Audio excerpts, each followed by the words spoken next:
Okay, dear students, now please look to this title.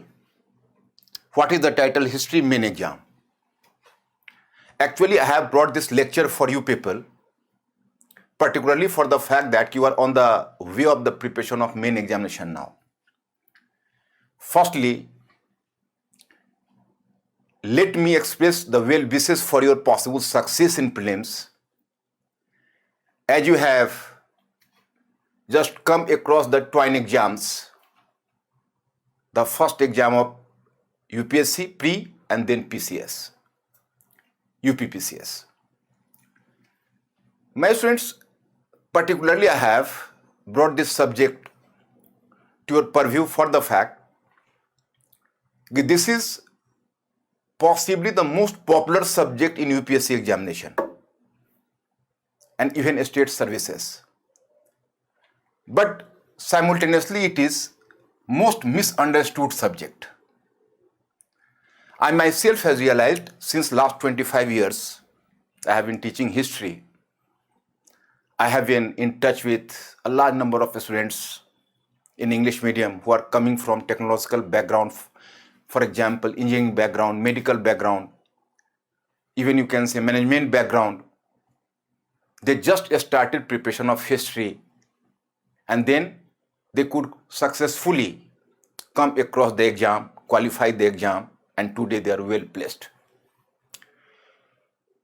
In fact, one thing I have realized, particularly in English medium, most of the students are coming from technological background. And up to class 10th, due to the specific nature of teaching in higher secondary, in fact, they are getting terrified with the subject. And they used to develop a misconception about the subject that possibly to study history means the collection of facts and figures. It is a very, you can say, coercive method to do the rote learning. My student, this is not simply a problem with history. This is the problem with all humanities subjects in our educational system. I, on personal level, have been trying to dispel this misconception from the mind of as many students as possible.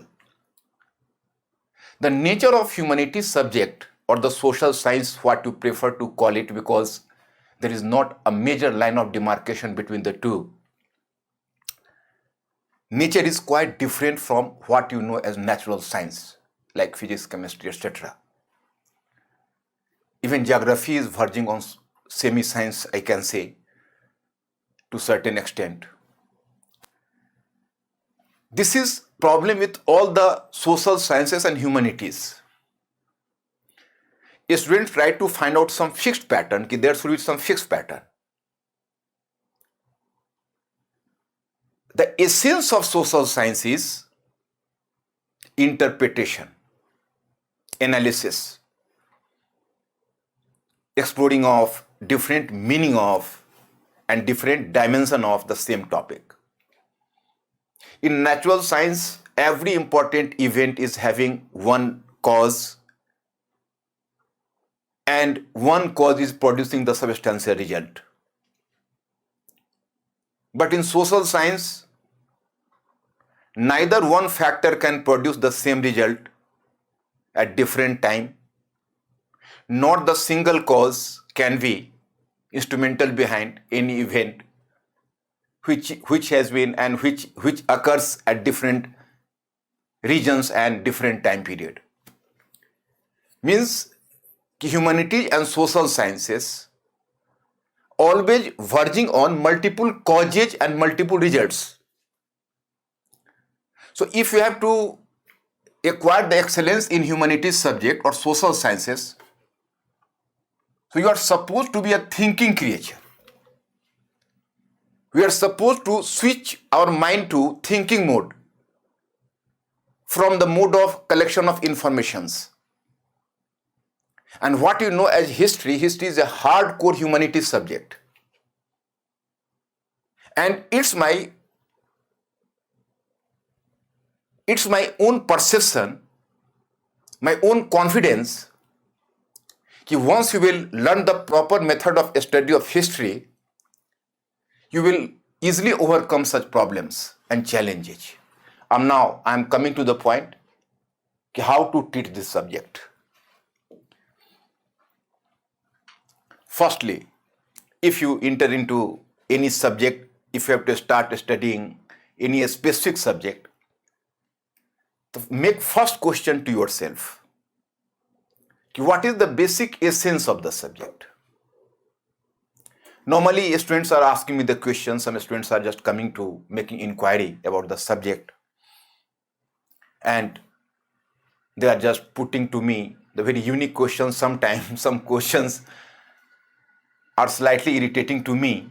Sir, I know history is the full of facts and figures, full of informations, and we are supposed to do the rote learning on massive scale. Sir, what's your view in this regard? Actually, he's talking about the history which had existed before 1950. Because after 1950, the nature of history subject, particularly at the hand of Marxist historians, was going to undergo a complete change. History is as interpretive in nature as in other optionals. Not to speak of the other humanities subject, this is challenge for others. Here I am concentrating over history. Firstly, ask a question: what is the basic essence of the subject? To just try to answer this question, to study history means to underline the forces of change and those of continuity in political, economic, social, cultural fields. To study history means to underline the forces of change in every field. That's why, my friends, history can solve your dual purpose. If you are making the scientific study of this subject, at one hand, it will help you fetching good marks in examination. If you are just using this subject as antecedent to the knowledge of other subject or gateway to the knowledge of other subject, it would be the matter of dual benefit for you. We will start reading whenever and from when the human beings did walk on this earth. Then how did the human beings progressed? How did a tribal society was converted into an agrarian society? Civilization knocked at the door of India. Then gradually this agrarian society expanded. There was the formation of a state, formation of Varna and caste system in India, the evolution of religious ideas, then transformation of agrarian system into the feudal system or the feudal structure. Then how did there was the influx of foreign elements in India? Most of them became the part and parcel of Indian life, starting from Indo-Greek, Shakas, Kushanas, Hunas, etc. But the second wave of the foreign elements who entered into India from 10th century onwards, who came to be known as Turks and later Mughals, so they could not be absorbed fully within the purview of Hindu society. So there was horizontal division of society, what you know as during medieval age. Then how did political, economic, social and cultural changes were going on? Now give reply to those students who are asking the question, it is the full of facts and figures. Reply, you are just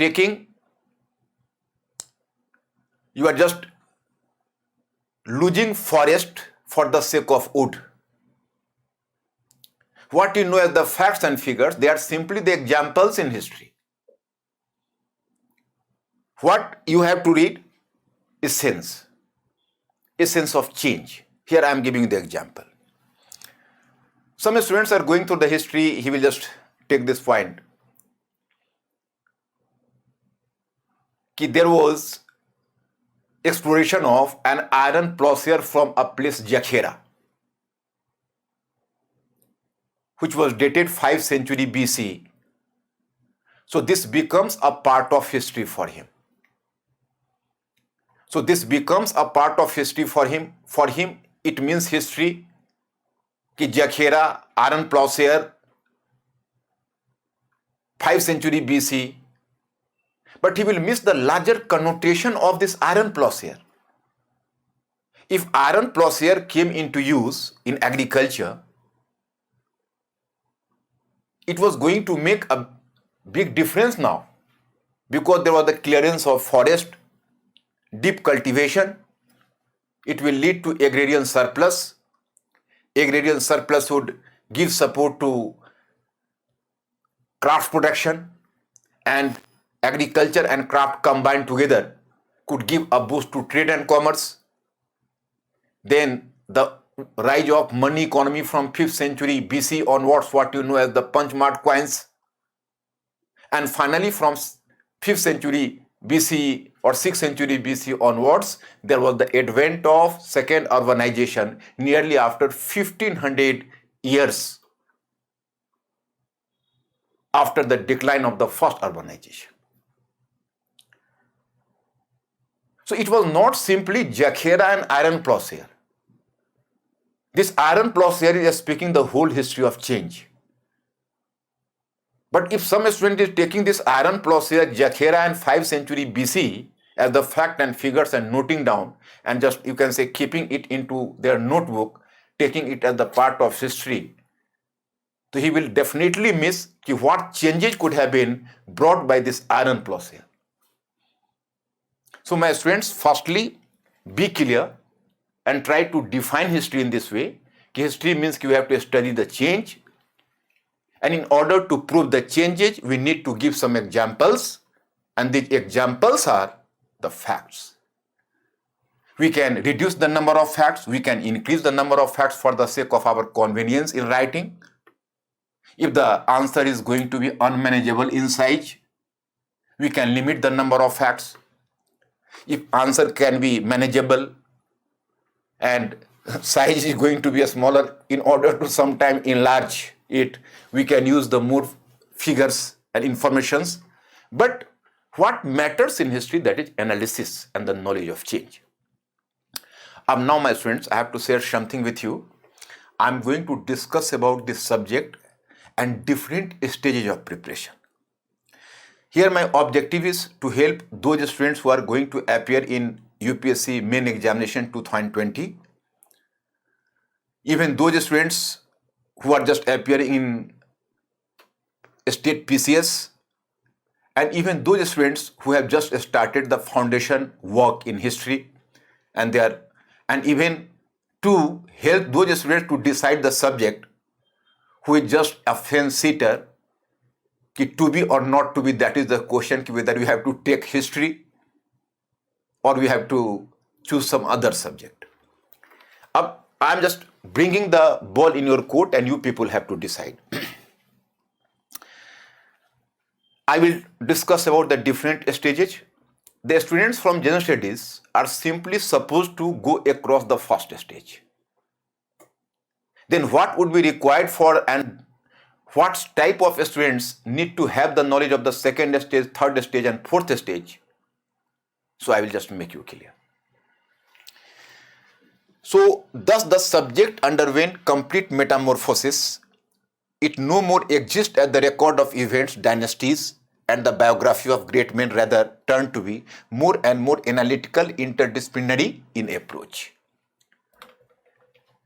In fact, I will just download even in PDF from this PPT so that you will just go through it at your home. Firstly, as you have to underline the change in history, so let me brief the syllabus first. In optional paper and general studies, as an optional paper, you know that today every optional subject is having two papers, each paper bearing 250 marks.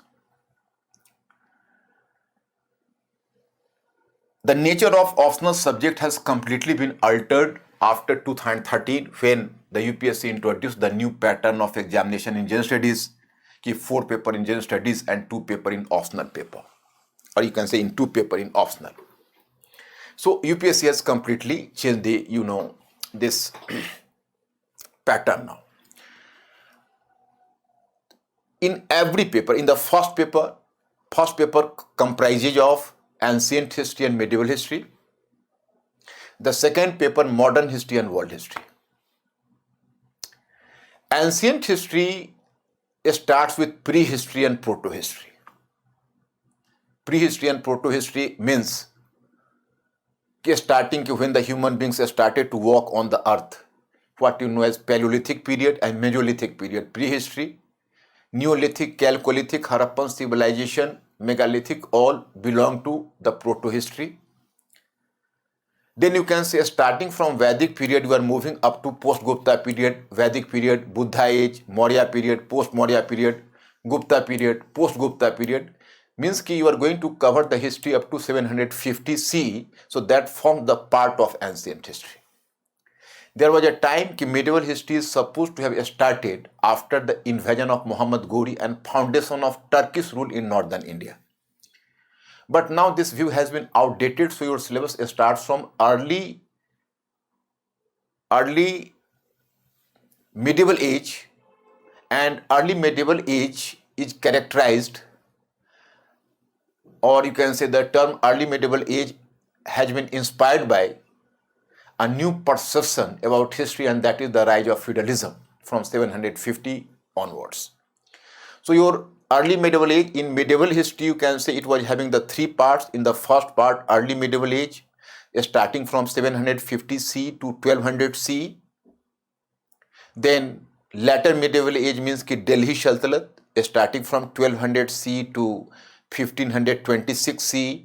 And then Mughal history starting from 1526 CE to, it is very difficult to use the term up to when, because when did modern age start? So it is a controversial issue.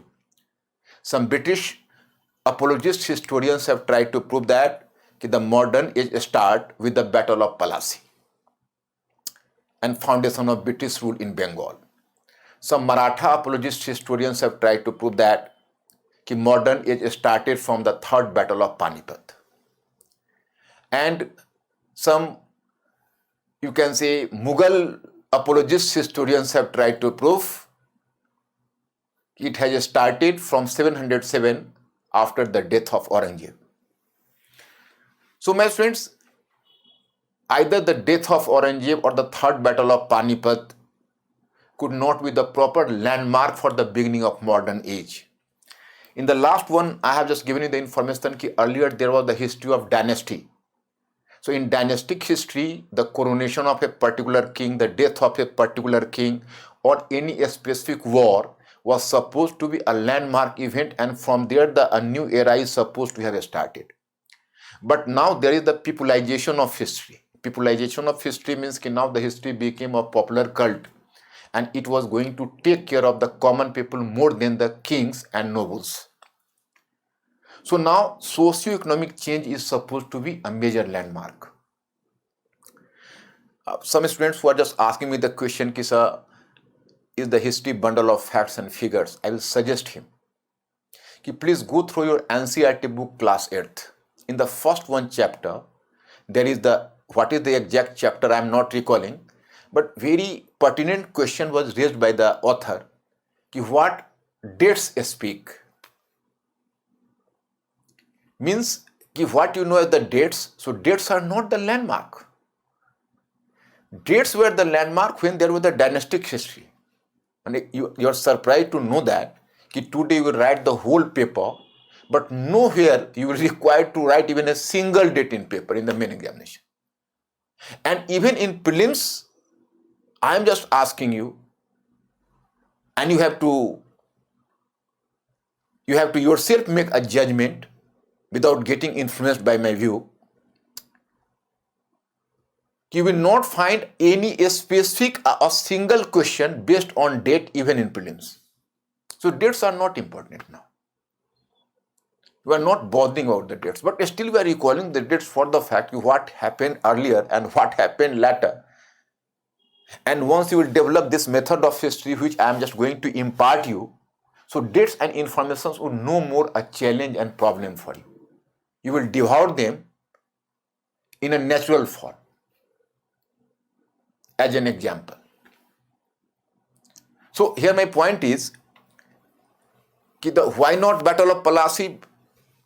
I will just make you clear in fact the British making the claim after the Battle of Plassey the modernization of India took place, but our, you can say, nationalist scholars and Marxist scholars and many other scholars who are just speaking from Indian side, they are just going to ask the question from the British, what have you done after the Battle of Plassey, which we can take as the symbol of modernization.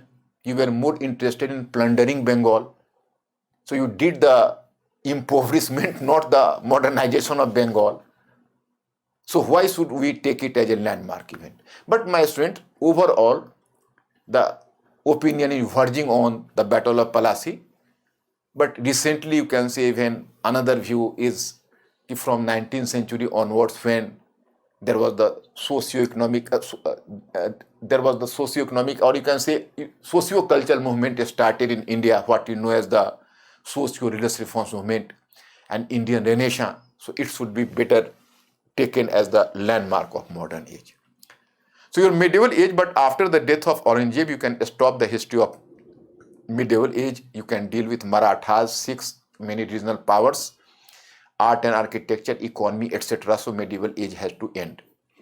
Modern age has to start from that period. For the sake of convenience, I will discuss with you.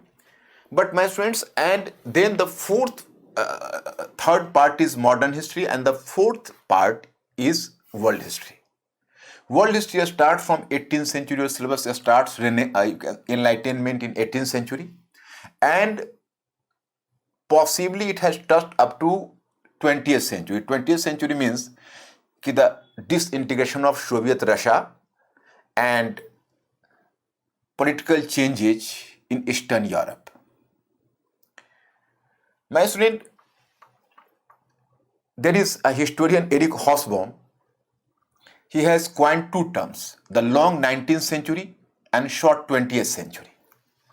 Long 19th century, he believes that the 19th century started in 1801 and ended with the First World War in 1914. Means the 19th century is so long as involved nearly 115 years. And short 20th century, as according to his interpretation, the 20th century started after the First World War in 1914 and ended up to the disintegration of Russia in 1991. So my students, 1991 is supposed to be a major event, because after that the era of globalization, economic liberalization, and your present generation has just confronted the type of world today. So this world has been, you can say, this sort of world has evolved particularly after 1991. It's yours era, not even mine era, yours era. So that is known as 21st century now, from after 1991 onwards. So as a whole, the up to total 20th century has involved now. My students, problem is that, which I have to discuss with you, if you have offered history as your optional, so you have to cover 4 papers. If you are simply having GS as history, So just observe the first paper. In prelims, you have to go across simply Indian history, ancient, medieval, and modern history. There also you have to make a comprehensive study of Indian history. You can neglect nothing. And in mains, you have to cover a questions of 100 marks in the first paper, and you can see in the first paper there are the three parts: history, geography, and Indian society. So 100, it involves history part of the syllabus involves nearly 100 marks. And in this 100 marks, you can say you have to cover the whole modern history. They have consciously used the term in GS that is sometimes horrific, starting from the middle of 18th century till the present time. For the first time I have observed the syllabus, when the syllabus was formed, and syllabus, or you can say educational curriculum of the UPSC just first came into existence in 2013. So there I was surprised with the term present time. Whether are they going to carry this up to the present era? But normally they are going to cover the topic up to 1970. We can find it out on the basis of the questions in the previous exams. So, up to 1970 you have to cover the syllabus. In modern history. In world history, they have used the topic very casually. They have not placed even the topic systematically. Up here, I have to share something with you. Sometimes the students are raising the question, sir, the syllabus of history is so vast. But here I have to give you the message that the syllabus of history is so clear, so lucid in optional paper, that hardly will you find any other subject. The syllabus is so clearly defined. Every event, every war, every, pageant, travel, or whatever moments, they have clearly been mentioned in the syllabus.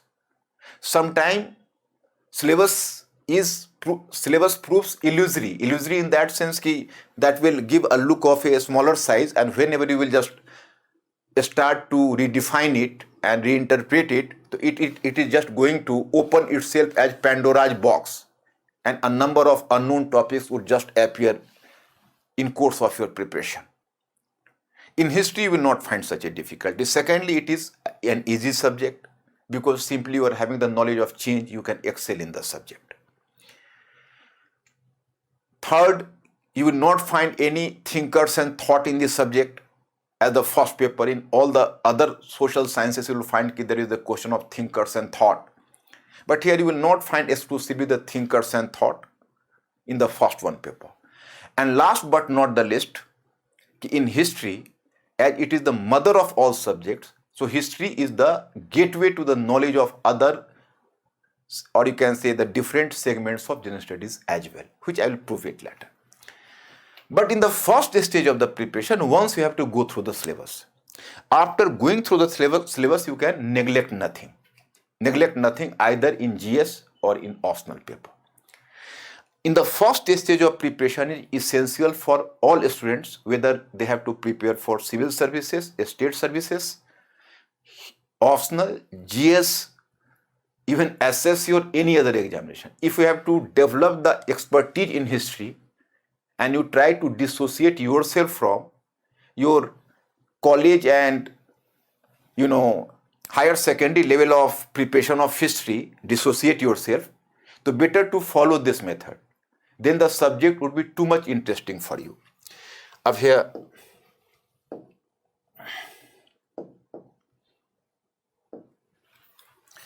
I have just given you the information. In fact, firstly, divide the subject. Divide the whole Indian history first in different parts. In the first part, here I am going to deal with you.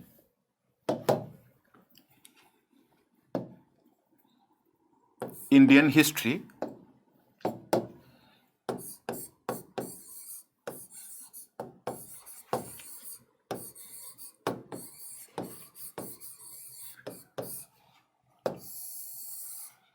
Indian history part first.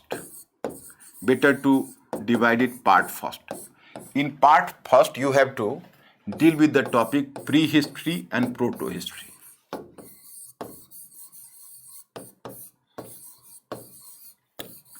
Prehistory and proto-history.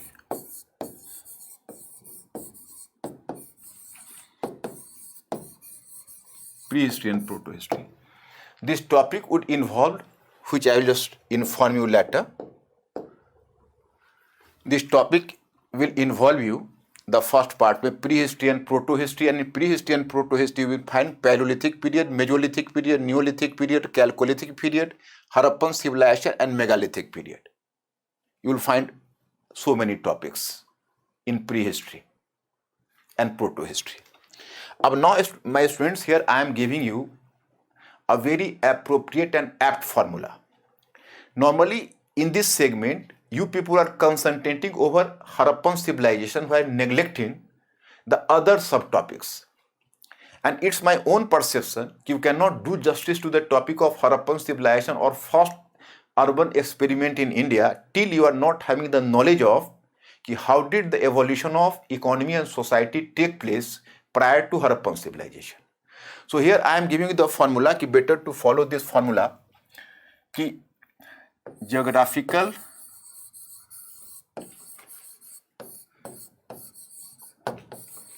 geographical and climatic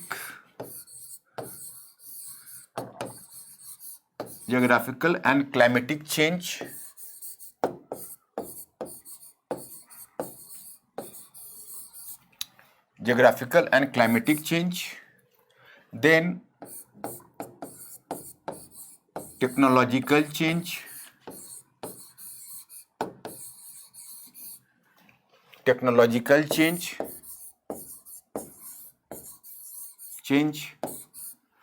then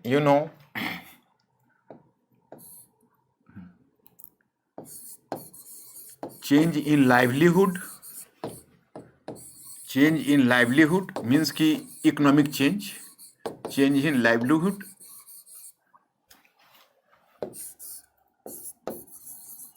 then social change, change in social relation, change in social relations, and then cultural change.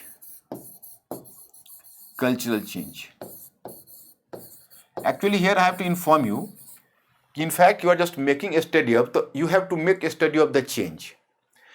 Why have I divided the history as the first part simply prehistory and proto-history? Because for the study of this period, we are not having any literary evidence. We are simply having archaeological evidence. And they happened and they occurred thousands and thousands years earlier. The prehistory even, lakhs of years earlier. But there are no eyewitness. They are simply archaeological evidences, archaeology, which are either lying on the earth or lying beneath the earth, which means to be excavated by archaeologists. So this is the only source. So we are going through this archaeological source to make a study of this period. So better to make the change, how geography and climate, Pleistocene era, Holocene era, how the different eras are changing, and how did the climatic and geographical change brought a new pattern of technology, how the core implements first came into existence, then the flex, then microliths, which could be attached to the wooden and bone material, and they could have been efficiently used for hunting purpose or whatever. And then finally, up to Neolithic period, firstly you are just going through Paleolithic, Mesolithic, and then Neolithic. So earlier the man was associated with hunting and gathering activities, but now they had to move from hunting and gathering to the food producing stage. Food producing stage can be manifested during Neolithic period, and as it involved the major change, so Gordon Childe even preferred to characterize it as Neolithic revolution, because it was supposed to be a major event in the history of human civilization. And once the man came into food producing stage, so it prepared the way for the further changes. So my students, but every change is associated with each other. Better technology means better livelihood. Better livelihood would affect the social relations. social relations, even the cultural outlook. So all are just linked to each other. And then how did the region of Northwest become a leading region? And how did this leading region could move towards urbanization? So whole picture would be clear. What happened after the decline of Harappan civilization? What was the scenario of Indian subcontinent after the decline of Harappan civilization? So you will just deal with this part first as an organic whole. Once you are going to finish this part first, a major part is over. You will inculcate the natural interest into this part, then move to other part. In move to other part, you will just go to the second one part. In second one part, you have to deal with Vedic period, Buddha age, Maurya period. Here I have just given the time period, post-Maurya period, Gupta period, post-Gupta period, and early medieval age. You may be surprised that early medieval age should have formed the part of medieval history. Why I am keeping it with the topics in ancient history? Because what are the elements of changes or the trends of changes during ancient period? These visibly changes are associated with early medieval age directly. So there was continuation from the post-Gupta period to early medieval age. And then we are taking as a major disruption with the advent of Turks. So later medieval is going to form a radical change. Then you find up to early medieval age. Because the background for the early medieval age has been prepared from post-Maurya period onwards. So if some student is going to start medieval history directly from early medieval age, so I will not suggest him. Because without the knowledge of Gupta period, post-Gupta period, you cannot do justice to the early medieval age. Here, my students, I am going to follow the different formula. What is my different formula? So, divide history here in 4 parts: political, economic, social, and cultural.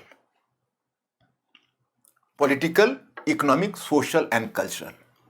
Further, subdivide political part in 2 subparts: political expansion, administration.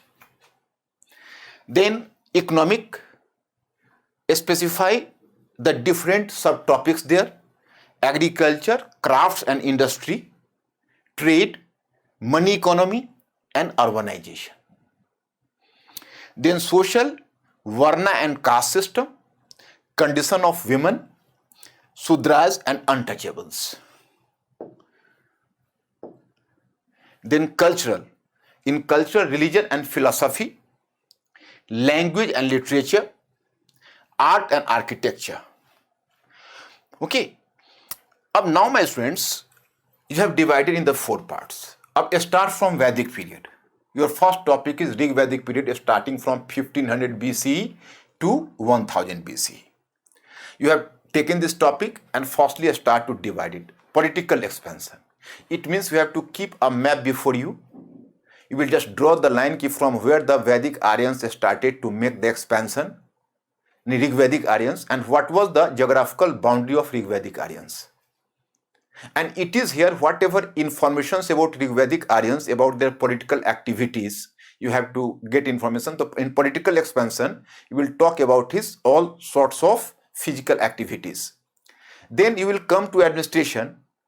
So it means what type of government they could form, what was the status of the king, what was the status of bureaucracy, whether could they maintain the army, bureaucracy, what was the role of tribal institutions in the government, what was the different units of administration, etc. So suppose in administration you will just underline 6 to 7 features you have to, you can say, deduce, and then you have to place the examples on the basis of the Rig Veda. Then you are moving to economy, and so 5 to 6 features you will underline in Rig Vedic economy with proper examples you will keep here. Then you will just move to society. You can say condition of pater family, the social relations, condition of women, how the social institutions work there. So all these features had to be underlined there. 5 to 6 features we have to underline. Then with proper examples, because there is no use of you are supposed to give some examples to enforce your view. And what you know as the examples, so for many students, these examples are history. For you, these are simply examples. History is what? The features you are underlining. Then you are coming to cultural part. I mean, cultural part, you will just religion and philosophy in the Vedic period. What were the religious ideas of Vedicarians? How did they think? How did they develop the relations with God? Whether they idol worshippers not? So in what way they conceived God? Did they represent God in anthropomorphical form or not? What was their philosophical idea? So 5 to 6 features, religion and philosophy. Then literature, you will simply talk about the Rig Veda, the single literature. Now move to later Vedic period. Ab road is clear now. Once again, political expansion. You have already done the map work. In later Vedic period, you have to simply find out what was the expansion of Rig Vedic, what was the geographical boundary, and how was geographical boundary extended from Rig Vedic to later Vedic period. So you will just underline extension of geographical boundary up to later Vedic period. So this point would be clear. Then you are moving to administration. 6 to 7 features there. What were the changes in later Vedic period? Then in economy, these were the features in the Vedic period. What were the changes in later Vedic period? Then in society, what were the features in the Vedic period? What changes can be manifested during later Vedic period? Then in field of culture, religion, philosophy, same to same. In literature, simply Rig Veda. Here now here you can say 3 more Vedas, Brahmanas, Aranyakas, Upanishads, etc. So whole list is clear. So my students, firstly you have made a vertical study of Rig Vedic period. And then you have made horizontal study from Vedic. Then you have made the vertical study of later Vedic period. Okay? Then likewise you have to make a vertical study of Buddha age. So the same formula. Now you will just place the map. What is the political expansion? So 16 Mahajanpadas in Indian subcontinent, their locations, etc. In the field of administration, the simple one formula is from Rig Vedic to later Vedic to Buddha age, what changes were going on. In the field of economy, what changes were going on. In the field of society, what changes were going on with proper examples. So you have covered Buddha age. Then on the basis of same formula, you have to cover Maurya period, the changes. Gupta post-Maurya period with changes, Gupta period with changes, post-Gupta period with changes, early medieval age with changes. Part 2 is over now. Now my students, you have already made the vertical study. And after doing the vertical study, after 2 to 3 days, in every week you have to make the revision thrice. In every week, including Sunday. So whenever the part 2 would be over, you will be naturally confident. Now my students, I am suggesting you to make you horizontal study. Idea should come to your mind, what was the evolution of society from Vedic period up to early medieval age. You will simply observe features of society during Rig Vedic period. Then you will further move to later Vedic period, then to Buddha age, then to Maurya period, then to post-Maurya period, then to Gupta period, then to post-Gupta period, and early medieval age. So that will be just like a surprising thing for you. You will start to think, society is changing in this manner. It was the condition of women, her position is gradually declining. What were the causes behind the decline? That would be crystal clear. Then how the Varna system started to work. What was the condition of Varna system during Rig Vedic period? What changes were brought in later Vedic period? Then in what way, the change in Buddha age, and then what in Maurya age, then in post-Maurya age, then Gupta age, in post-Gupta age, and early medieval. So you have to make a study of religion. So you will make the horizontal study starting from Vedic period to early medieval age. So you will certainly feel empowered, confident Now your mind will just move to thinking mode. Second thing you have to do simultaneously. This is the first stage of preparation. Simultaneously, you have to do the second stage of preparation. So first stage and second stage of preparation are essential for, and particularly first stage is essential for all students. Then in the second stage, I am just giving you the idea. Actually, simply observe the diagram number 2. I am neglecting here the diagram number first. Diagram number 2. Here 4 circles are there: political, social, cultural, and economic. No, I am just taking here this circle diagram number first. Political, economic, social, and cultural. 4 circle is there.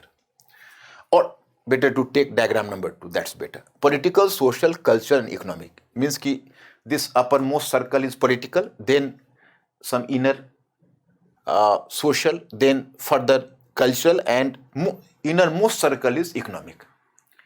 Here the basic factor is that whenever there is the economic change and economic surplus, it is preparing the way for the political, social, and cultural change as well. Okay? But vice versa. Vice versa means that once you will find that there is the political change, social change, cultural change.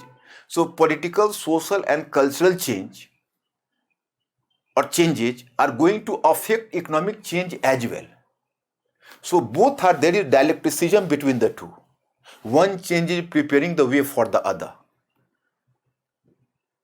So now my students, you have first made a vertical study, then you have made you can say the horizontal study. After making vertical study and horizontal study, then you have to make this sort of study ki how the political, social, cultural. So far you have observed ki how did the political change undergo? How did the economic change move? How did the social change pursue? Now you come to know ki how did this economic change affect the social change, political change, cultural change, and how did cultural and social change affected economic change? How did political change affect economic change? So now you will be much more confident. And you will just cover this 2 stage of preparation. You will deal with successfully with the question of prelims. Even this year you find I am going to count in overall questions in prelims UPSC. According to my calculation, there are 22 questions. You will ask, I am making a suggestion. No, I am counting even the Marx and Gandhi's question. Even the teacher of political science, or you can say the students of political science, can count it. But I am just taking it within history itself. So I myself is counting 22 questions this year. Pretty good number of questions, you can imagine. But my students, you will find ki what is formula for preparation of prelims. If you have to recall the facts, better to make this structure and place the facts in every structure, social, cultural, religious. Only then you will recollect in the examination hall. Otherwise, in examination hall, you will be intellectually blind. How can you recall so many facts and figures and informations, you can say? Suppose there was the one question I am recalling ki 4 dynasties were given and kings. Parantak first of Cholas, this one of Rashtrakutas, this one was, and you are supposed to make place the different dynasties and kings in chronological order. How can you prepare the chronological order? Some appeared in 8th century, some in 9th century, some in 10th century. There you will be intellectually blind. But if you have just placed all the things within the structure, so that will be an eye-opener for you. You can very well deal with this question. So that will be much helpful for you. And you will be surprised to know that in GS prelims, you can say on this formula you can solve the problem simply placing certain more number of facts in a structure. In GS examination of in any exam, UPSC or state services, anywhere you will get success. Even in culture part, you are preparing for many examination in GS. This method is much useful for you. And for optional paper, I am giving the example how can you do justice to 70% of the question. I am giving the example of a question of 2019 itself. You can very well find here the flourishing international trade during the Kushana period gave tremendous impetus to the development of art. Discuss. The flourishing international trade during the Kushana period gave tremendous impetus to the development of art. Discuss. My student just try to find out the thing. In Kushana period, there was international trade, means the Roman trade at that time. Even you can say, Silk Route was active, and it was certainly giving a birth to a mercantile class. A mercantile class was patronizing Buddhism, particularly Mahayana Buddhism. So the construction of so many astupas, chaityas and viharas, Apart from that, you may just recall that this period is marked not simply the intense economic relations between South Asia and Roman Empire, but also the period of cultural interaction. And as a result of the cultural exchange, there was the rise of Gandhara School of Art. So my students, here you can say economy is deeply linked to cultural development, means the development of art. So this formula is applicable here, and that is going to help you a lot. And this is not simply true. I am giving the example of the single one question, but this is true of almost 70% of the questions in the UPSC examination. It's simply on the basis of this two stage. My students, you have already covered the part 2. So then you have to observe now the part 3rd. In third part, you have to cover Delhi Sultanate and Mughal period.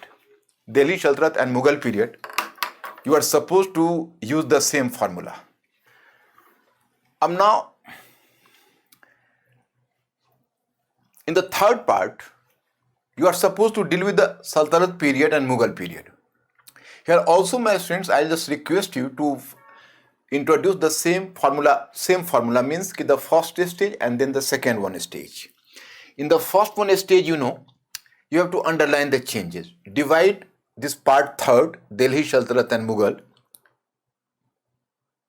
into sub-part, or you can say Delhi Sultanate first and the Mughal one. Divide it in the same, according to the same formula, among political, economic, social and cultural aspects. And then in political, once again political expansion, it means you have to start the story from the foundation of Turkish rule in North India under Muhammad Ghori. Then moving through Kutubuddin Aibak and Iltutmish, you have to go across Rajia, Balban, Alauddin Khilji, and you have to reach up to Ibrahim Lodi. So my students, here you have to deal with the different time period of the kings and whatever the achievements, their achievements. So what is the dynasty based and the king based questions?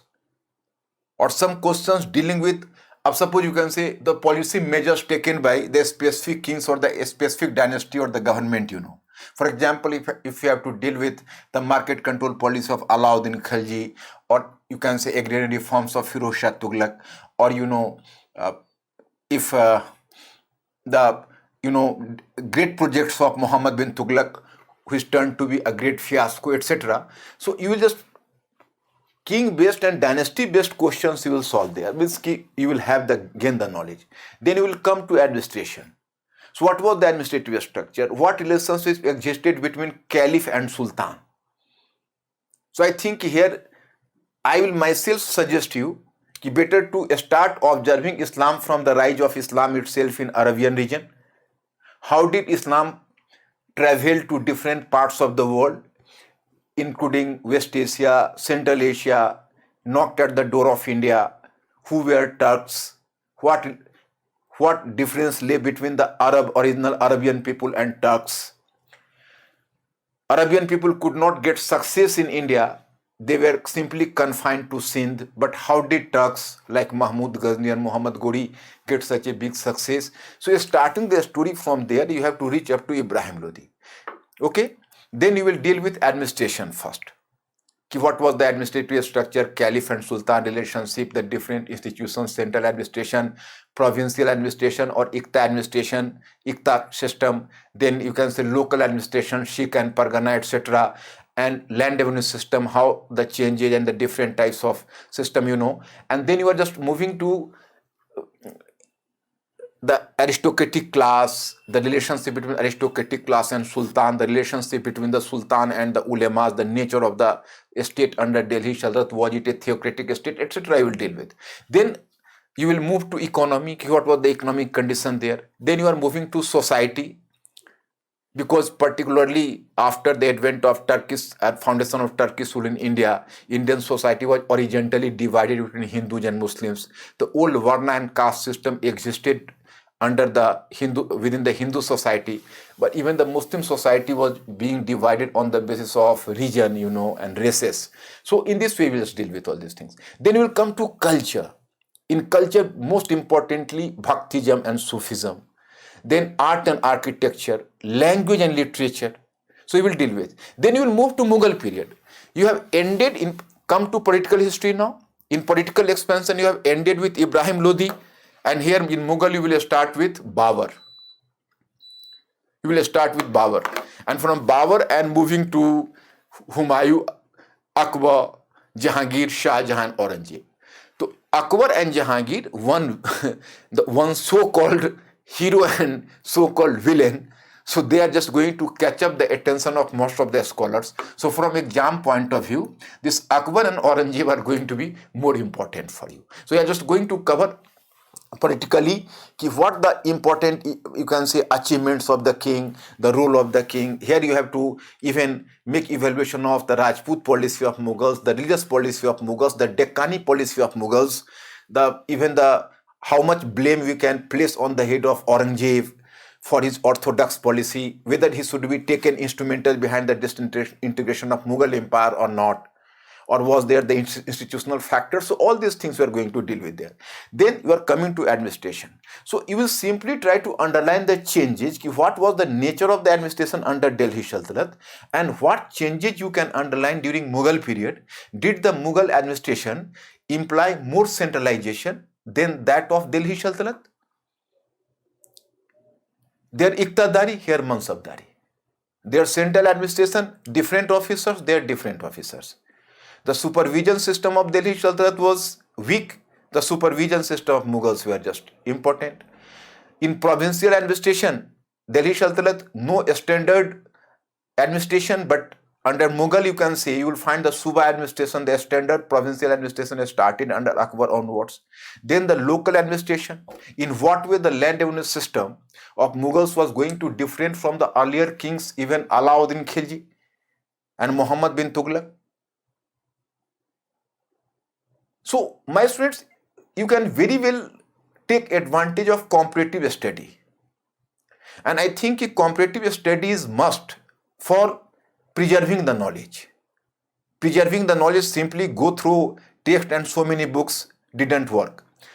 Now here I have to share with some anecdote. Presently you can say, normally in the students in Hindi medium, there is normally a perception English medium is favored, that's why students are just getting qualifying the examination. But my point is that this is not the major question. Even those students who are not prepared either Hindi medium or English medium, they cannot get through the exam. For getting through the exam today, now the extent of syllabus is so vast, in particular in optional paper in every subject. I am telling you, earlier you have to write 5 questions. Even today you are writing 5 questions, but nature of question is different in all the optionals. In all the optionals, you will find in place of the single one question, now they have just broken the question in 3 parts. So the number of questions multiplied. In exam hall, it is involving more time to write. The same happened in case of the general studies paper. The multiple of questions the students are dealing with, and the questions are just coming from different background. 12 to 13 parts or 12 to 13 subjects form the part of general studies, So main thing is, so I have to share some anecdote ki when capitalism came into the world, so capitalism was supposed to solve the problem of human civilization, because this capitalist system was supposed to do the mass production. So mass production of goods could satisfy the human civilization, and there would be the eradication of poverty. It was supposed. So there was a time that the nation which was having the more productive capacity was supposed to be the leading country. Production, production, production was the slogan.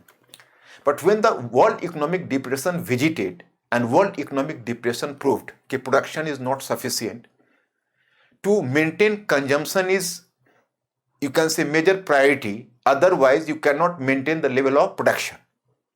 So particularly after the World Economic Depression, it became imperative to maintain the higher level of consumption. So it's my personal suggestion that particularly after 2013, everybody had to understand, whether teacher or a student, that now better to promote consumption in place of production. Whatever I am delivering you, that is important so far you can digest it and you can just convert it into writing. Otherwise, that will give another burden on your head. So my students, through this method of change, you can automatically digest the things. That will just increase your consumption of study. So it's my emphasis. So the same formula I will adopt in the social change from Sultanate to Mughal, then from cultural, religion, philosophy, art and architecture, language, literature, in how you can say firstly Arabic, then Persian, after Persian you can say Urdu, and different Indian languages were patronized. Mughals patronized even Sanskrit. Previous year there was a question. How you can say ki the Hindu, what composite culture of India evolved from Delhi Sultanate to Mughal composite culture, that is called the Ganga Yamuni culture of India, that flourished and that became the part and parcel of Indian life. So in this way, my students, through change you will just cover this topic. Then you are moving to modern history. And my student, here I have to share something with you.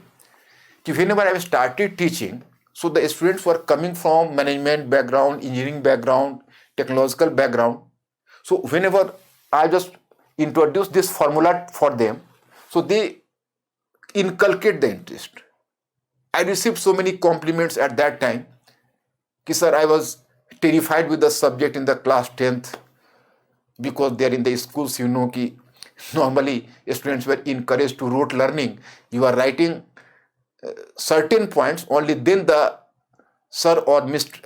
or madam would give you the marks, award you the marks, otherwise, and the points would essentially come from her notes or his notes.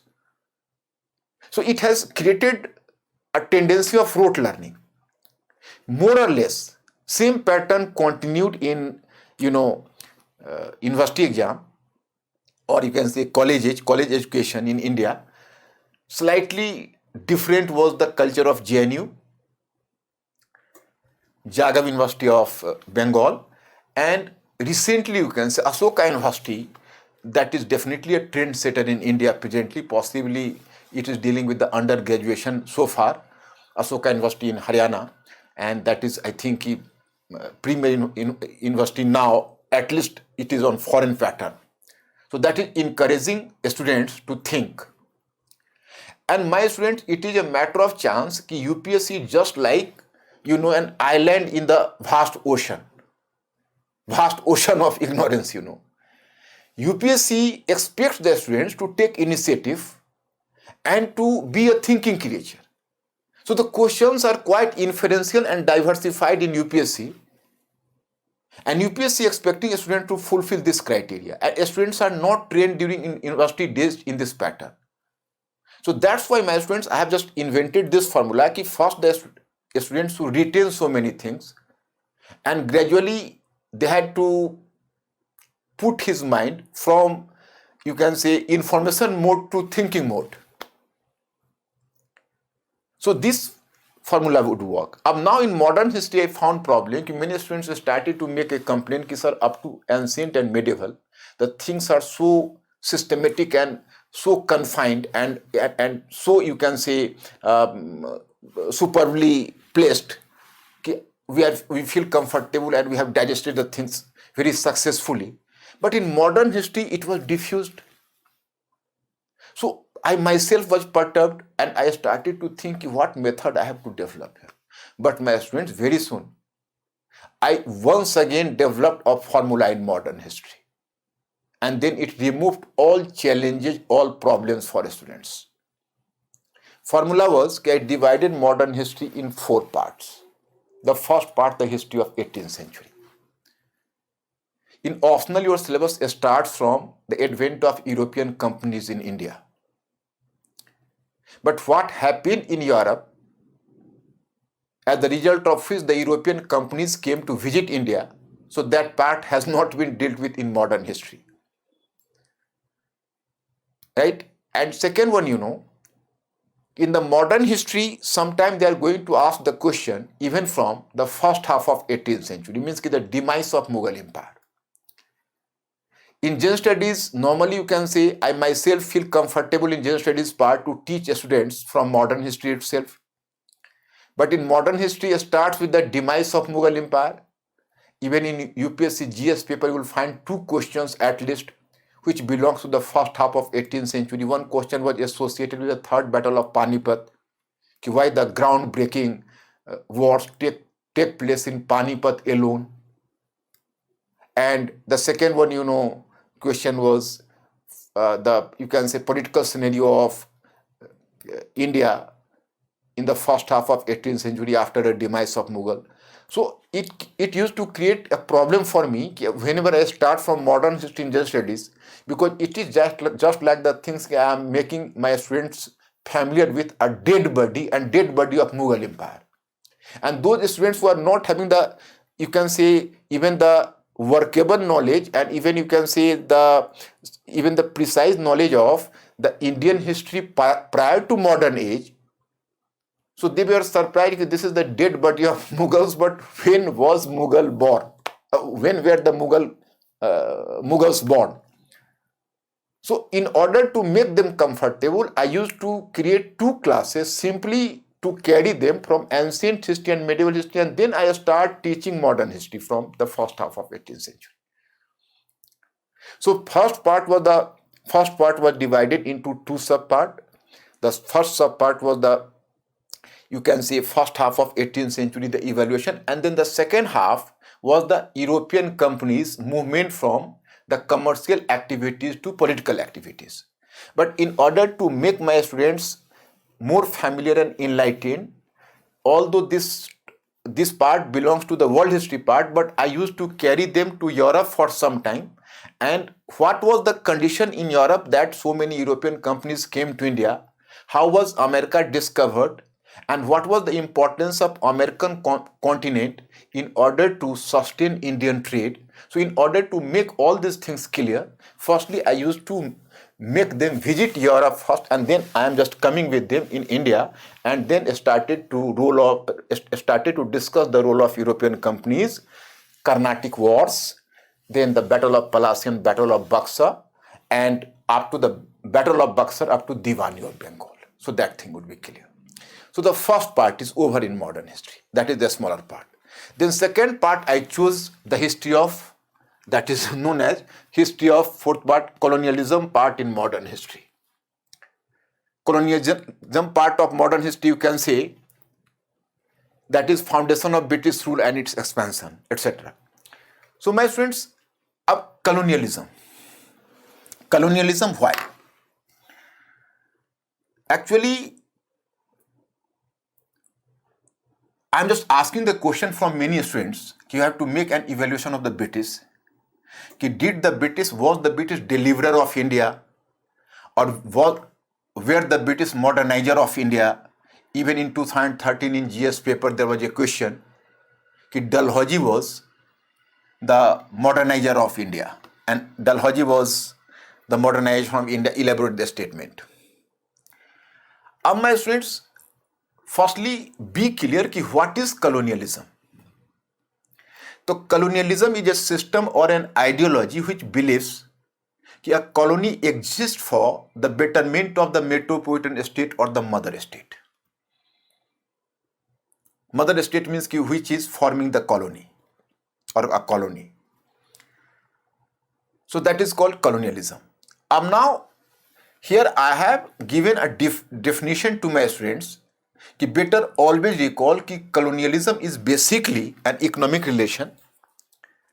Colonialism is basically an economic relation, but it was going to affect political, social and cultural policy as well. So then I just formed a diagram starting from 1757 onwards and up to 1813. Means ki actually the second one part is colonialism, and then I subdivided colonialism in three subparts.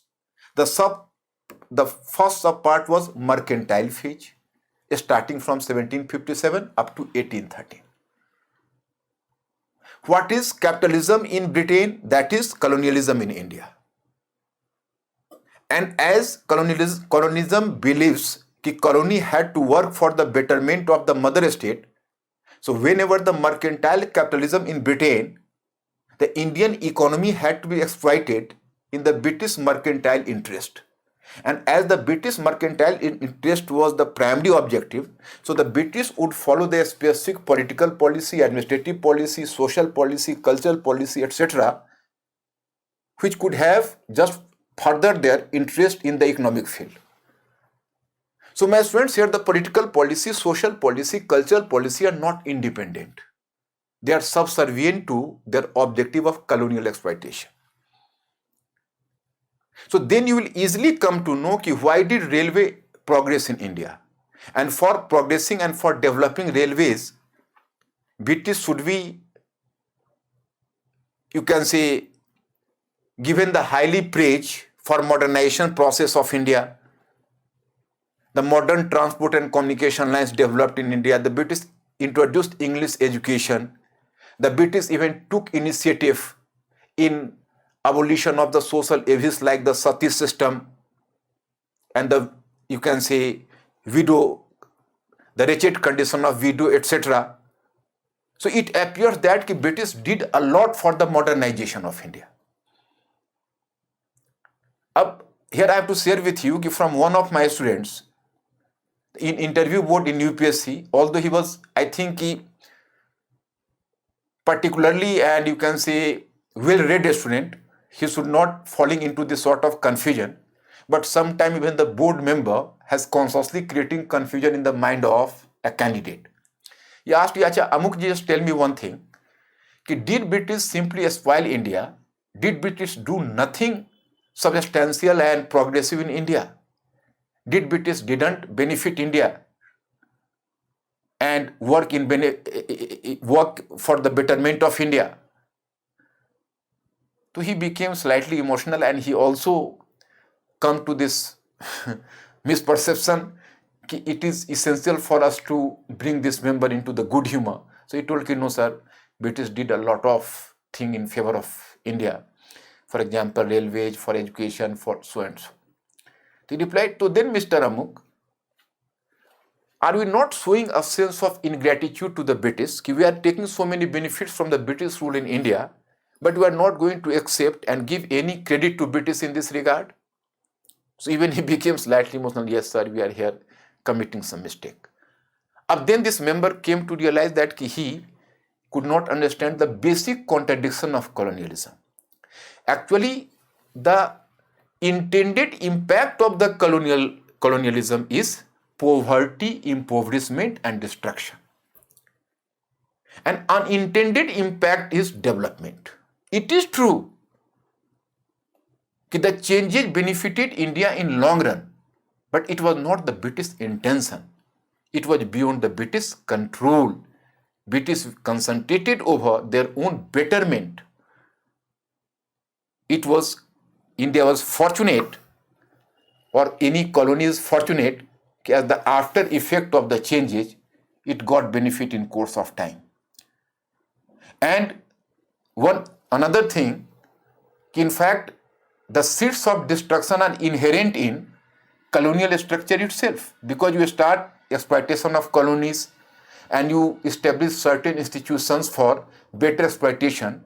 So in contact with those institutions, even the colonial people develop a sense of nationalism, and finally your colonial policy becomes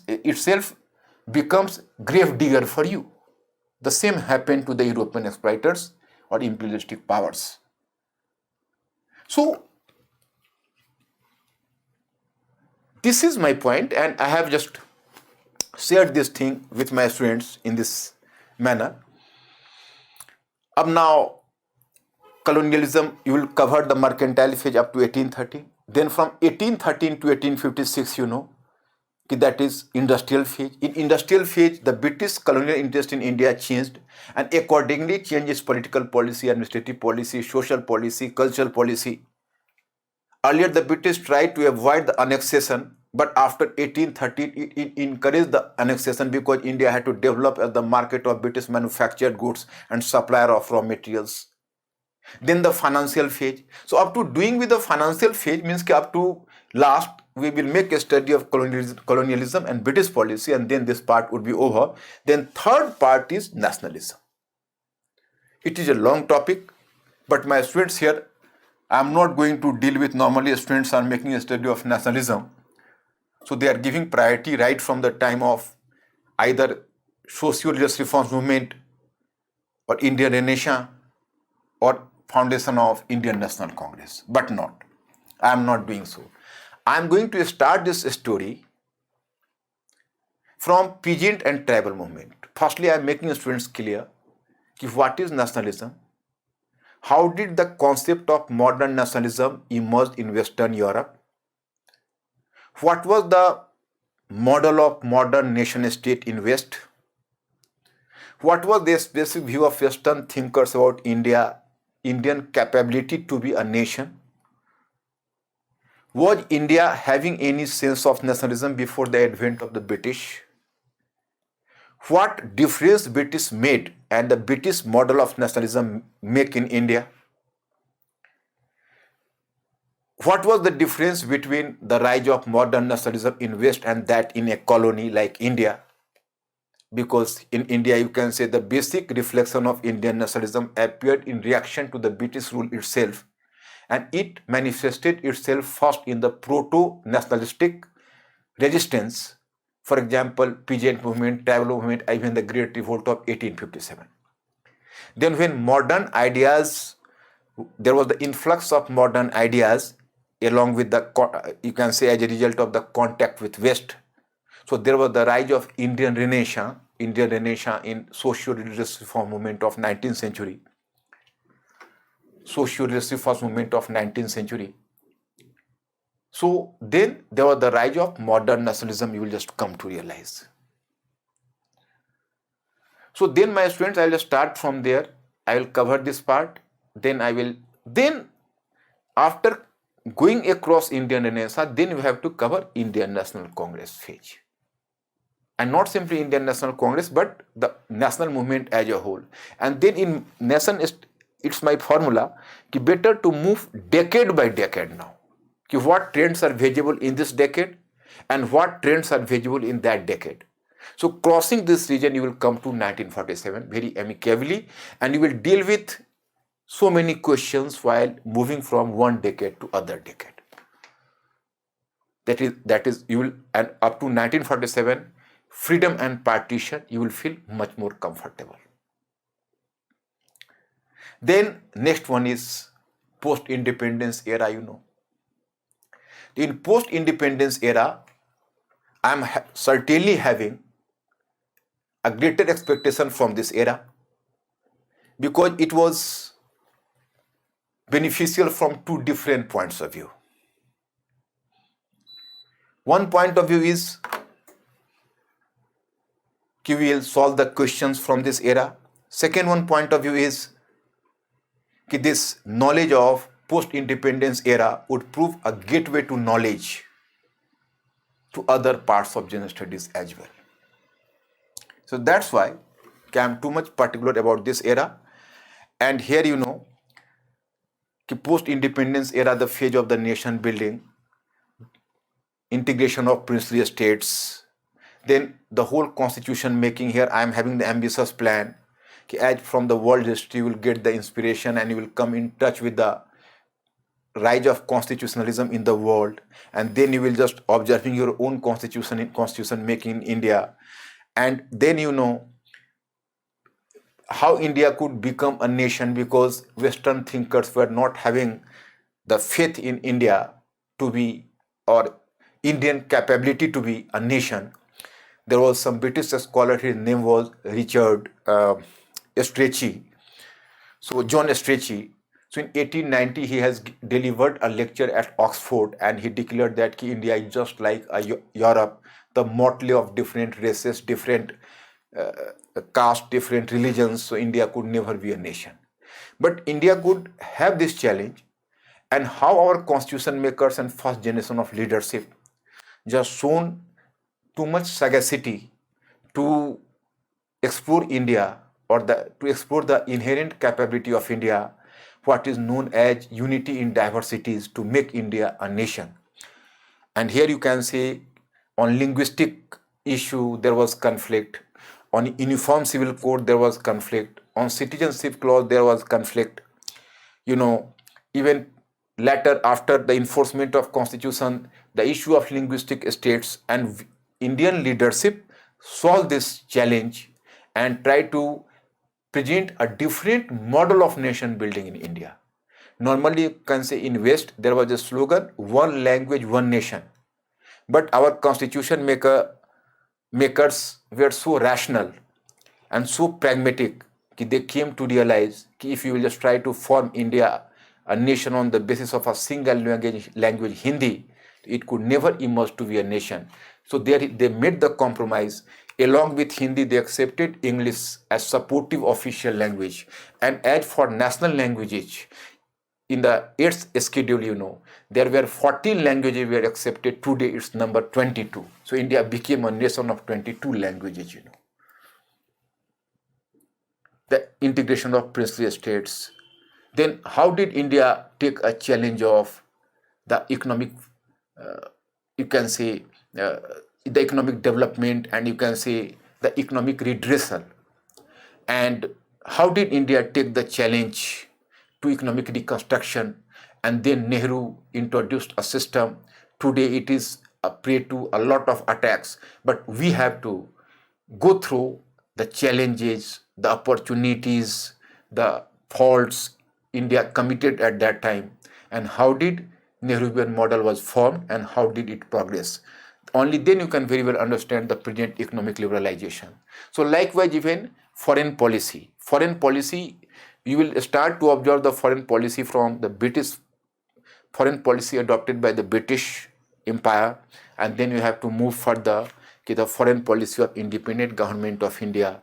So we'll just cover this topic, and it would be form the initial part of India and the world. So in this way, my student, this Nehruvian era will give us the added advantage that will help us even to develop some sort of a specific approach to the study of general studies. As for the world history, the same method I am going to adopt there. And what is the method, my student? The method is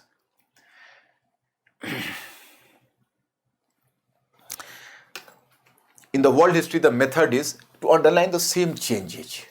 Your syllabus starts from the history of 18th century.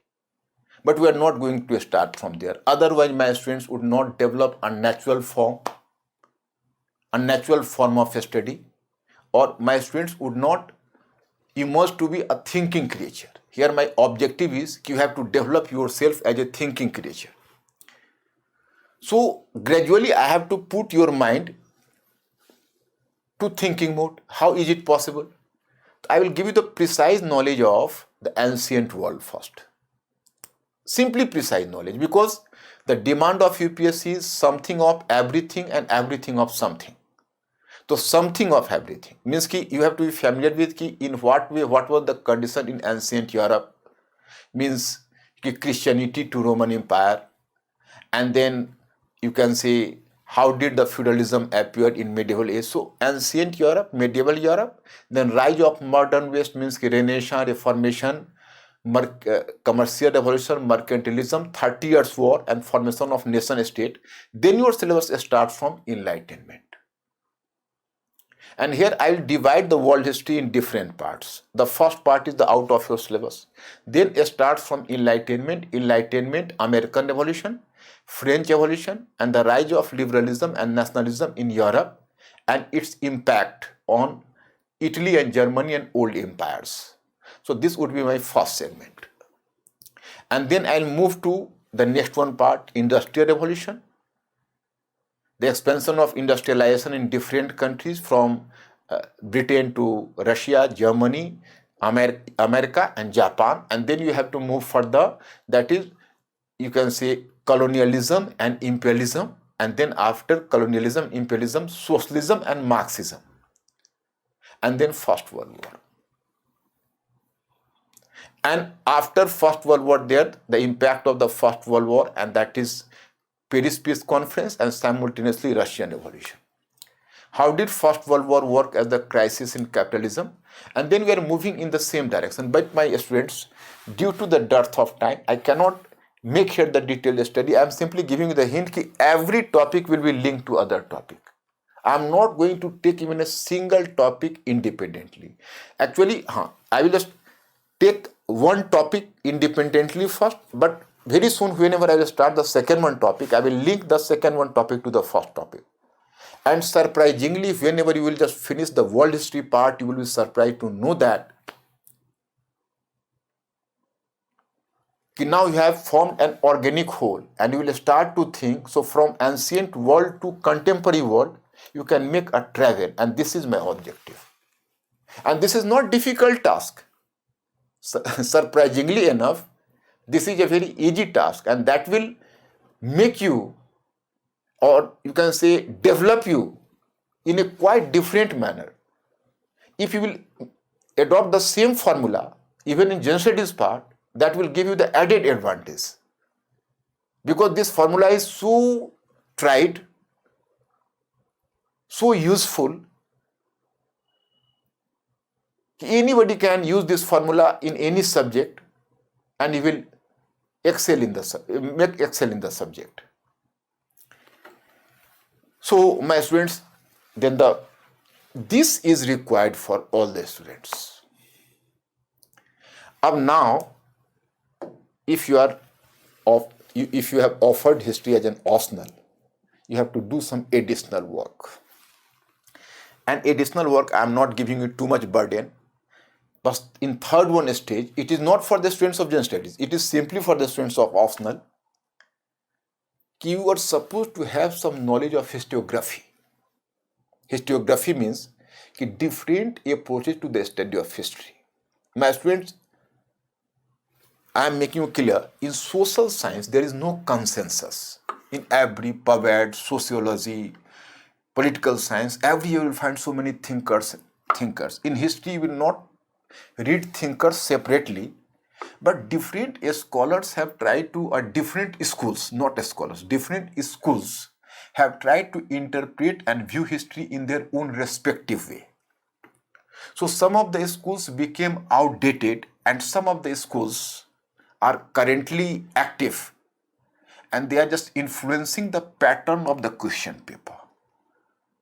So for historiography, you should not get perturbed. I will help you to develop them, and it is very easy to grasp them.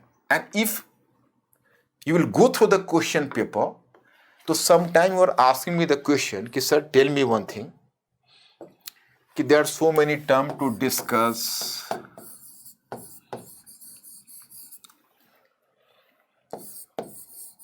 critically analyze,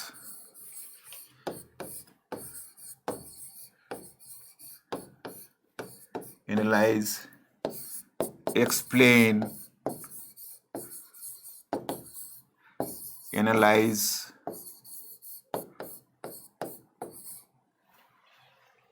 examine. You are asking me the question ki what is the difference among them? But I am asking you the counter question ki what is the use of these terms if you are not having the knowledge of historiography?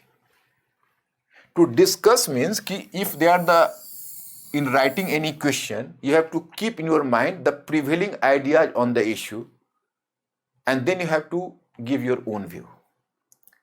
Critically analyze means you have not to take the things granted. You have to make the assessment of merits and demerits, pros and cons, plus and minus, then you have to give your conclusion.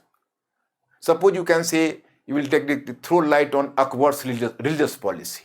Okay? So you will just start writing this, you will just write a lot in a quite celebrating manner the positive aspect of Akbar's religious policy. But if they are going to place you the question, critically analyze Akbar's religious policy, it means that while praising Akbar's religious policy, you will try to find out certain limitations as well. Firstly, you will bring to the, you can say, bring to the purview of the readers. It was guided by his political ambition as well. He had to bring the Rajput nobles into good humor. Secondly, sometime in order to, you can say, sometime he used religion for his political motive. So then even some limitation part of Akbar's policy would be brought to light. So likewise, analyze, examine, all are having slightly different meaning, but these meanings just exist due to the knowledge of historiography. Because the historians are not having the consensus, different schools of historians. अब here I am giving the example in ancient history. So earlier there were the imperialist historians, Orientalists and utilitarians they were called, and now they became outdated. Then from 1950 onwards, there was the rise of Marxist school. So the rise of Marxist school, so in this school, this school particularly did the peopleization of history, and it just channelized history from the study of dynasty and kings to the socio-economic change. See, it brought a major shift in the study of history and even the study of the sources of history. So, for decades, I think under Congress rule for 3 to 4 decades, this Marxist historiography prevailed. So whenever we will make the study of Buddhism today, so Buddhism and Jainism or even Buddhism is supposed to be the product of socio-economic changes of the time. The first Marxist historian was D.D. Koshambi. He was himself a mathematician. Many of you who are coming from science background, you are just asking yourself the question whether history would suit as a subject to me or not. So you have to take lesson from D.D. Koshambi. He was basically a mathematician, but he did a great job while making the, you can say, very innumerable contribution to ancient historiography. Then R.S. Sharma, D.N. Jha, V.N.S. Yadav, they belong to this Marxist school of historiography. So these scholars try to prove that due to the role of iron implement, second urbanization took place. They have talked about the over-centralized structure of Mauryas, for example, Romila Thapar. Then they preferred to characterize Gupta period as a feudal age, and they rejected the concept of golden age and projected Gupta period as feudal age. They took the post-Gupta period as marked by the decline of urban centers and ruralization of economy. But now, my students, recently you can say a new school has appeared, that is revisionist school. Revisionist school, I am just telling you. So this school of historiography is now prevailing. B.D. Chattopadhyay, D.C. Sarkar, Nanjyoti Lahiri, D.K. Chakravarti, Bridget and Raymond Alchin, etc. So they are giving the alternative view. These are very simple, slight differences, and sometime in your question they are going to place it. In medieval history, earlier there was, you can say, nationalist, constitutionalist school that became outdated. Then there emerged Aligarh School of Historiography, from which Irfan Habib, earlier you can say Professor Nurul Hasan. Muhammad Habib was the father of Marxist historiography. Muhammad Habib was the father of Irfan Habib as well, and he laid the foundation of Marxist historiography. And then after Muhammad Habib, Professor Nurul Hasan, Iqtidar Alam Khan, Athar Ali, then Irfan Habib, Shirin Musuvi, all belong to this school. And they have done a lot of service to and a lot of job to this medieval historiography. Satish Chandra, who is not purely coming from Aligarh School of Historiography, but he was also a Marxist, you can say, historian.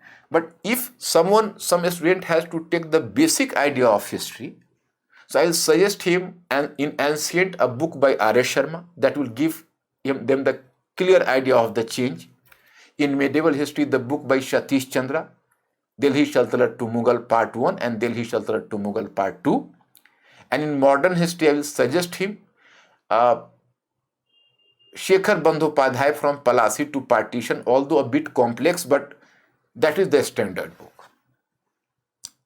And in Bipan Chandra, definitely useful Bipan Chandra NCERT some student is making for basic study, that is commendable, and I will suggest him because that will give you the basic idea. But my students, if you will try to solve the questions of optional purely on the basis of the knowledge of a single book, that is today not possible, because that there was a bigger question of the knowledge of historiography. Slightly. Of Satish Chandra will just write history from the single angle, that is the Marxist angle. And what is the view given by revisionist historiography? So sometimes they are going to form the question on the basis of the revisionist historiography. For example, I am giving one question. If you people, if you have just started the study or you are likely to start, you will not understand my point of view. But those who have made a serious study of history earlier, so they will understand my point, what I am just trying to underline.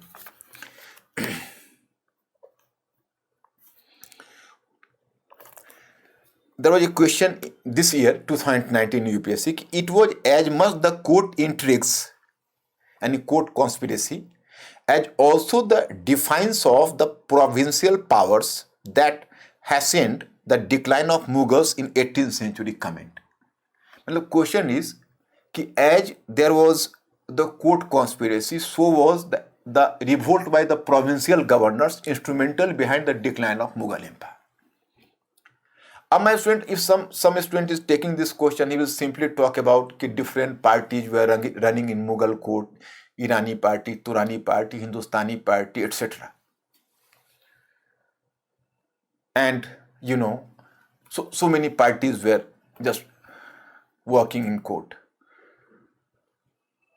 And likewise, when the central administration was weak, the central administration weakened, there was the decline of the central administration. So making benefit from the situation, the provincial governors just raised the banner of revolt and they just got independence. So they will brief their story and they will be confident that now I have fulfilled the demand of the question.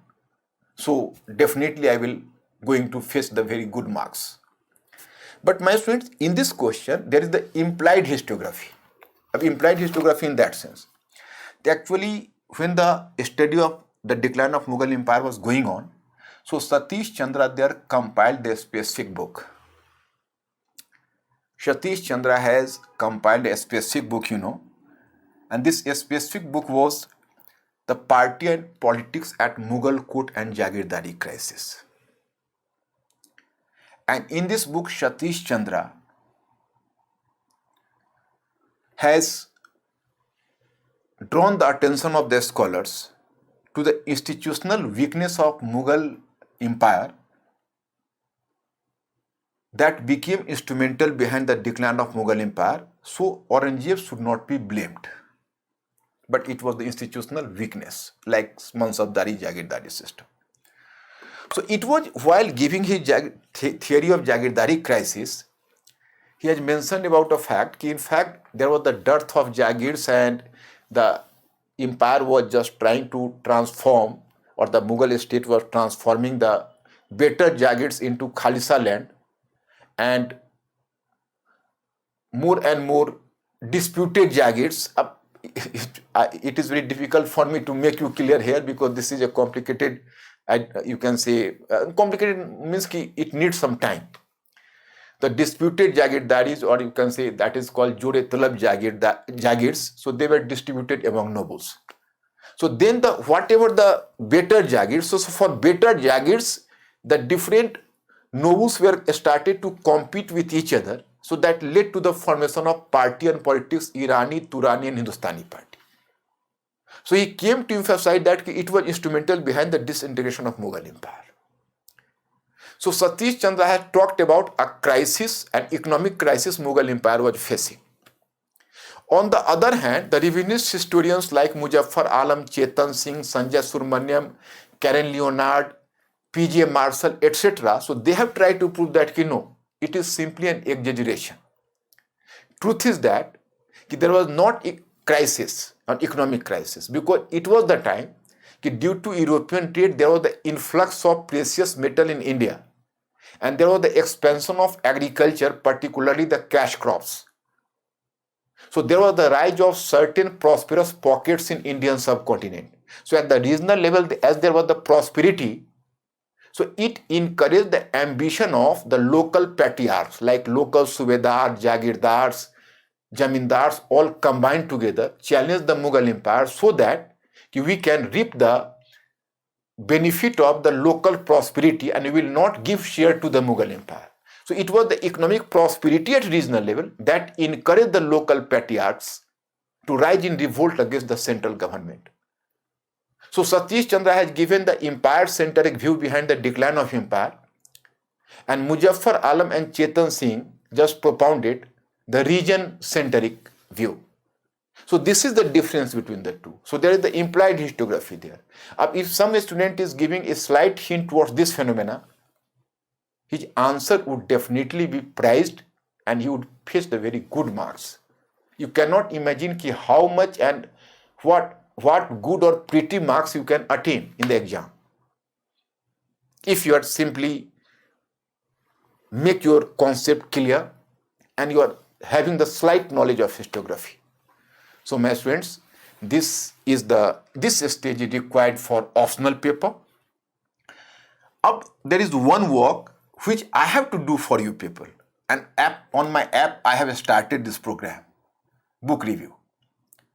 Actually, there is another world as well, but normally you can see the UPSC students, UPSC aspirants are disconnected with this world. Because in fact, there are two Indias. In one India, there is the intellectuals at upper level. They are basically the world-class intellectuals. They are, you can say, authoring the very good quality of books. They are reading and in touch with the latest books. On the other hand, our university education in which a patterned study is going on, but UPSC is the smart chap. It is always trying to bring some sort of innovation. So, to come in touch with new books is always beneficial. Beneficial from 2 points of view. One point of view is sometimes they can form you the question. Previous there was a question in the light of the new evidence, what new ideas have appeared about the relations between Harappan civilization and Vedic civilization. So actually here the hint is the DNA footprinting. Recently, particularly after the excavation of Rakhigari. So actually this is definitely going to catch up the attention of the question setter. This is the one thing. Previously I have just discussed in one of my lectures, although my lecture was bilingual, I have not given the exclusive lecture in English medium.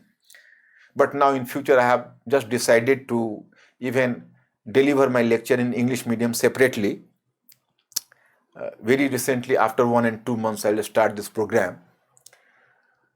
So there you find, in this lecture I have just given a reference to one book which has been published this year and highly praised book among intellectual circles. That is some R. Balakrishnan. He's you can say a bureaucrat turned historian. IS he was in Odisha cadre. So he has published a book on Sangam literature. Actually, the new excavations have just made at Sangam sites at Kilari and many other regions in recently in 2018, and some new light have appeared up to 2019.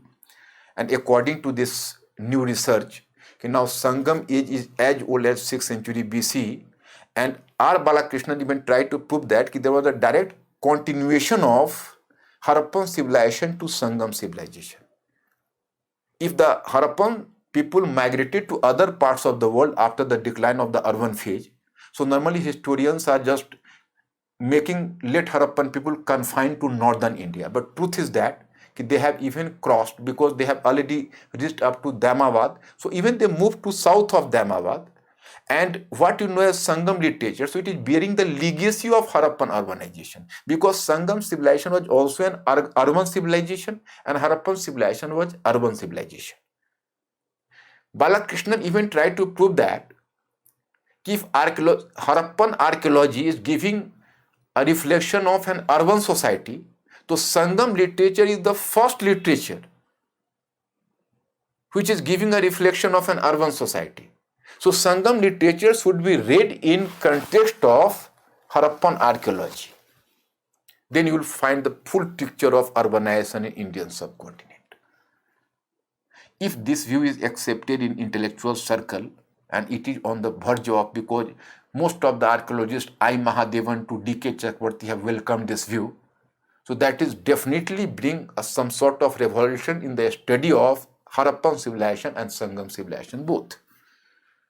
So my students, so that's why I have now started a book review series at my app. And first book I have just reviewed, and that is on prehistory. You will find in Hindi and English medium separately. I have given the review. And the second book I am just likely to review, and that is on Jyoti Lahiri, Ashoka. So I am likely to review. So I will just place one by one such book reviews, and you people have to come in touch in the touch of my app, and you will just try to make benefit from the reviews. So this is actually another thing I am just telling you.